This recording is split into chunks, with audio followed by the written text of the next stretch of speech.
Pasangan calon bupati dan wakil bupati Kabupaten Empalawang adu gagasan di debat publik jelang pemungutan suara ulang di Kabupaten Empalawang pasca putusan Mahkamah Konstitusi.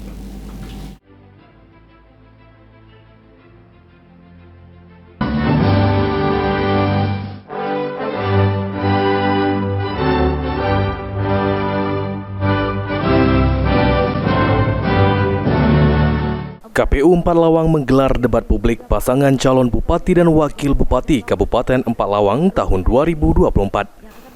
Pasca putusan Mahkamah Konstitusi pada Minggu 14 April 2025 di The Sultan Convention Center, Palembang. Diikuti oleh pasangan calon nomor urut 1, pasangan Budi Antoni Aljufri dan Heni Verawati, serta pasangan calon nomor urut 2, pasangan Jonci Muhammad dan Arifai.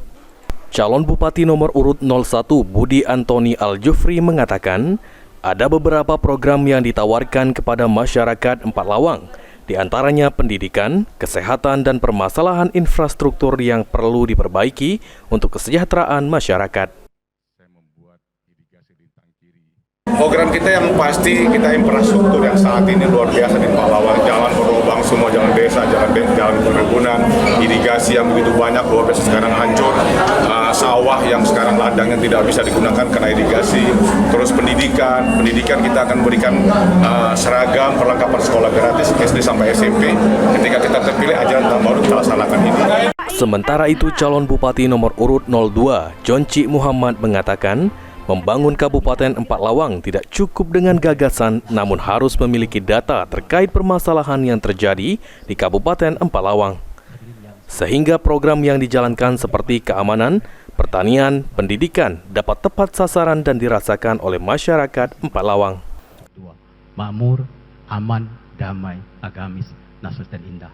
Untuk mewujudkan visi tersebut, kami punya. Jadi jilid 2 itu tadi pasti keamanan, pertanian, good governance, great government itu harus menjadi. Kemudian hilirisasi yang saya sampaikan di awal tadi. Nah, kepada para pendidik, guru yang R2, R3, saya akan mempercepat proses mereka agar mereka diangkat menjadi P3K. Dengan dilakukannya debat publik pasangan calon bupati dan wakil bupati Kabupaten Empalawang tahun 2024, pasca putusan Mahkamah Konstitusi, Ketua KPU Kabupaten Empalawang berharap nantinya masyarakat dapat menentukan pilihan untuk memilih calon bupati Kabupaten Empalawang untuk kepemimpinan 5 tahun ke depan. Tadi telah kita saksikan bersama, telah kita dengarkan bersama, baik jawaban dari mereka, statement dari mereka terkait dengan visi misi mereka. Sudah kita persilakan mereka untuk mendalami visi mereka masing-masing, dan mudah-mudahan hal ini dapat disaksikan oleh masyarakat di Kabupaten Empalawang, sehingga masyarakat di Kabupaten Empalawang dapat mencermati visi-misi tersebut dan dapat menentukan pilihan mereka pada 19 April mendatang. Selanjutnya, Kabupaten Empalawang akan melaksanakan pemungutan suara ulang atau PSU untuk pemilihan Bupati dan Wakil Bupati Kabupaten Empalawang pada tanggal 19 April 2025. Eki Saputra, PAL TV.